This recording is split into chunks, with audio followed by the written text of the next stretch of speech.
I can't buy you love. I can't show it to you. I can show you affection and I can express love, but I can't put it in your hand. I can't put compassion in your hand. I can't show you that. So the most beautiful things are things that are invisible. Often while thinking about this project, Inarticulate, I think about finding the right moment or wondering if that right moment has already passed me by, as one can feel with ideas and passion projects. But today I couldn't help but think about one of my favorite scenes from one of my favorite movies and stories ever. It is a scene from The Two Towers when Sam tells Frodo about the stories that really stay with us. How people in those stories had many chances of turning back, of giving up, only they didn't. And it's somewhere with that same spirit and motivation I present to you Inarticulate.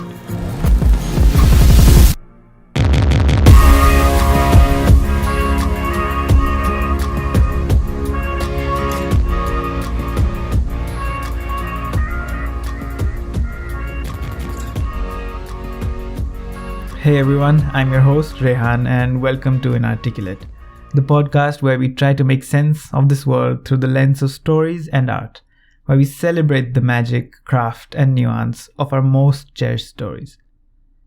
On that note, I believe Inarticulate is for everyone. It is a reflection of the stories we consume, the stories that shape our lives and how we all are somewhere made up of stories ourselves. Before we jump into the very first episode, I want to briefly explain the format of Inarticulate. Inarticulate will be divided into different seasons, which allows me to work on seasons at once and create thematic arcs across episodes. However, the episodes will also serve as standalone entries centered around a particular story or work of art. We will pick at the source material, dissect it, and see what makes those stories so impactful, on the deeper questions it asks about us as humans. I'm Rehan Rather, your host and the voice you will hopefully be putting up with.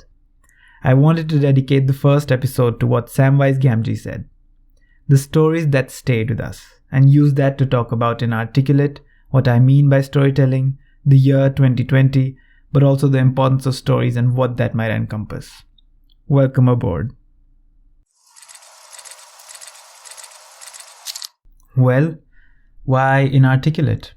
It was birthed from my desire to speak and create dialogue, to think, to celebrate, and this platform first and foremost is a channel to put out there my thoughts and bring you along that journey. When searching for the name for this podcast, I knew it had to be something that made sense, that sat right with me, and one day I expressed my frustration of being unable to express myself with the word inarticulate, and that stuck. I questioned if Inarticulate as a title set a tone that was pessimistic. By nature, it is negative. The lack of ability to do something. Inarticulate. And yet, I started this podcast with a changed perspective, good faith, and a belief in my ability to do something, hear that something being executing this podcast. Inarticulate, the word, though, seems to have the right spirit. It expresses my belief and understanding of language. Language inherently is inarticulate. Every word derives its meaning from everything else it is not. There is no inherent truth to words and their attached attributes. I see language as a tool that is an attempt to convey often far more complex realities and feelings, which is why we all find a common ground of togetherness in our humanity in art. In music and films and poetry and paintings and sports and space. And the word inarticulate captures a certain spirit of art and humanity and those things just beyond our reach, of emotion and consciousness that more definite words don't do enough justice to. Inarticulate rebels against a certain rigidity that comes with the definite. All this doesn't mean that the word inarticulate had the answer to all my intentions, but it brings us to the point of thinking about it, and that is what felt right. It is never just the words, the vocabulary. It is the tone, the body language, the story, the dressing, the voice, the medium, and so much more. And that spirit of art or language or humanity that just begs us to think, that somehow unites to see beyond man-made borders feels right to me. And so, Inarticulate becomes a place to dig in and talk about stories, what they show us, what we may impart on them, especially in the age of the internet and social media, where our consumption and often reactions and interactions are snapshot driven, leaving little room for the nuance that is inherent to us as a species, very little room for the intent. So Inarticulate is for reflecting and absorbing and just enjoying ourselves, man, especially within some of our most cherished stories, because we all love stories in some form or the other.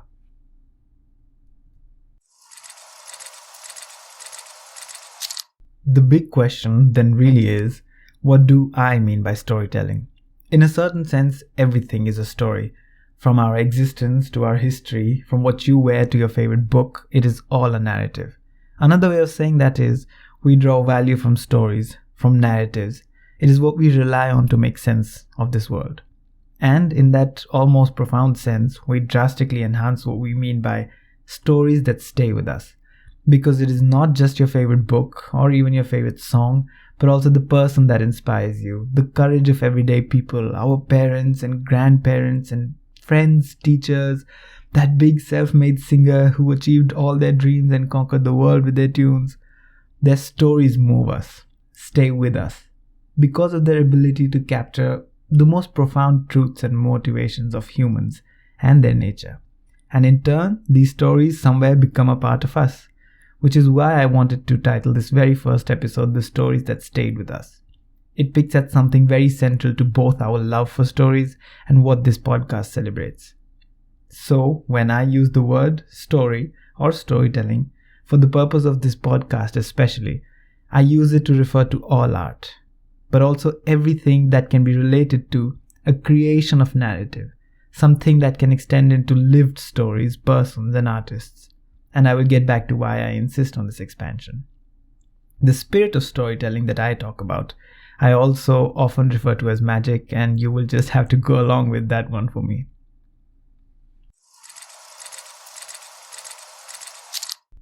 Humans are pattern-seeking creatures. It is ingrained in us and our brains to seek patterns and build narratives to make sense of this world. History is story, religion, music, art, journalism, our inner dialogues are all different forms of stories. Even when the principles governing the different subjects might be drastically different, our world is shaped and surrounded by storytelling. From the Lascaux caves in the Pyrenees to YouTube videos and Instagram stories on the internet, from songs, chants, myths to radio, TV, podcasts, while technology has drastically evolved our abilities to communicate, the human condition is inseparable from storytelling.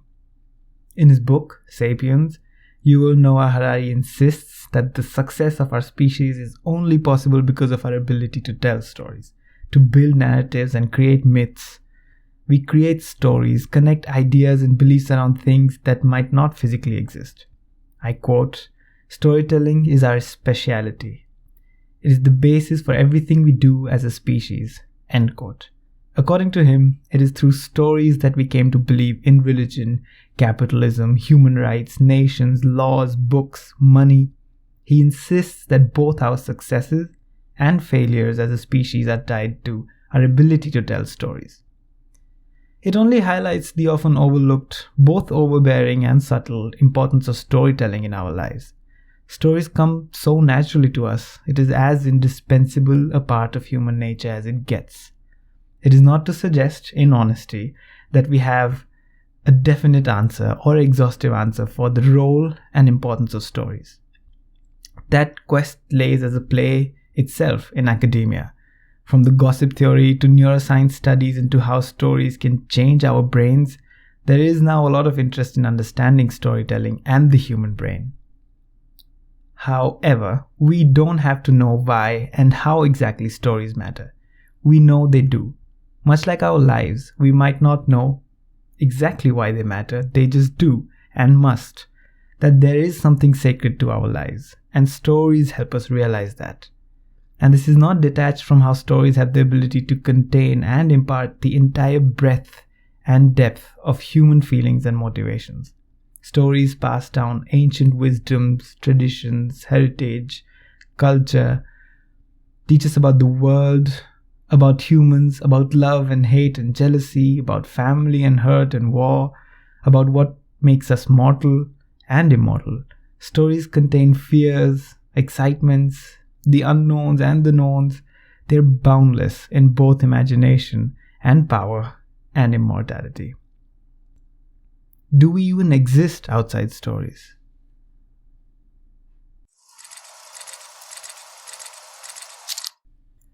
The reason I bring it up in the very first episode is because it both explains my relationship with stories and how profound, all-encompassing and impactful stories are.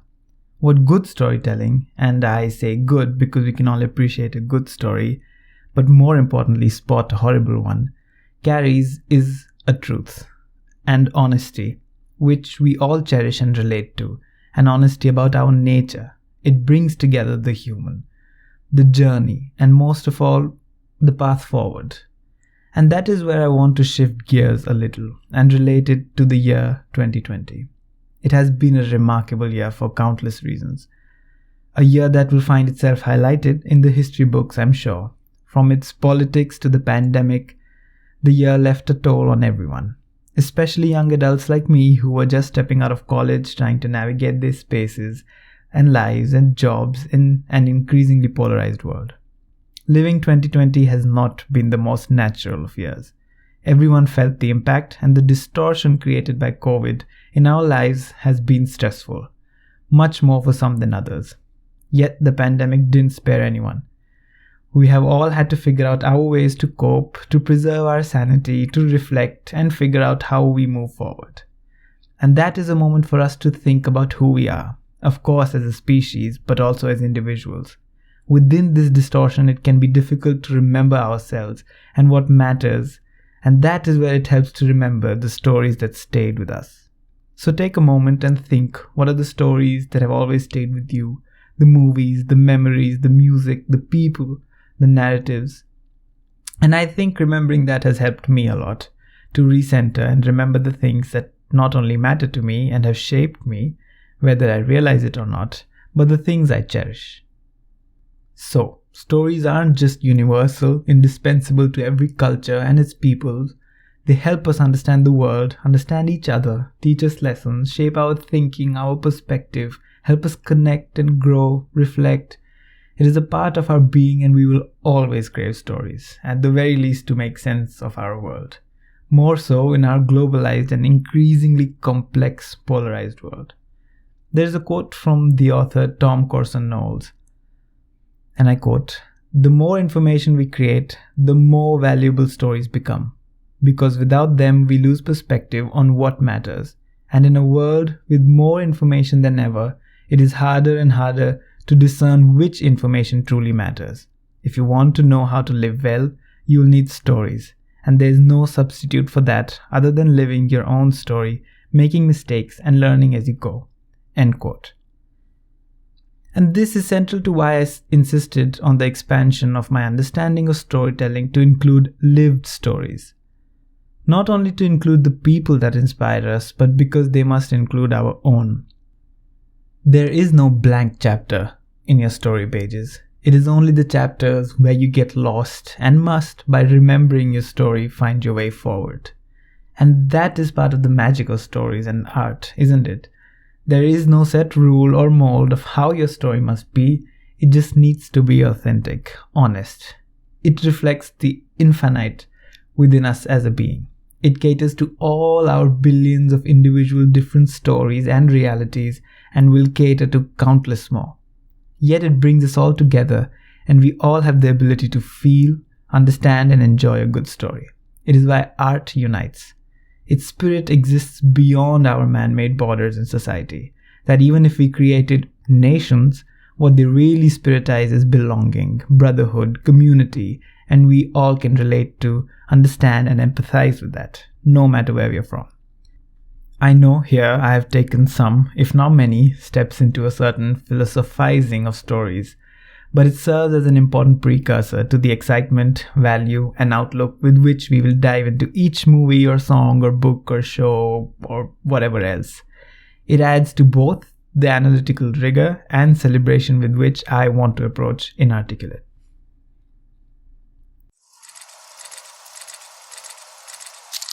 I'd like to think I left the best for last. A simpler note. Stories excite me. I can't help myself but get excited, call up my friends, family, talk to them endlessly about the little things in a movie or a TV series that was so brilliantly done, ask them to watch it so I have more people to discuss them with. And somewhere it boils down to that simple thing. We all enjoy stories in some form or the other, to submit to their wonder. This world would be so bleak without this magic and its celebration. There's so much that goes into it. The acting, the direction, the production, the music, script, the angles, the tone, the casting, the context, so much more. It is all part of what makes the story what it is and isn't, including the medium itself, a point I'm sure Canadian philosopher and theorist Marshall McLuhan would want us to emphasize greatly. So that's what Inarticulate is in its simplest form. A place for me to celebrate and talk about the stories that speak to me, their nuance, fun, wonder, build from and on that simple excitement and magic that they contain.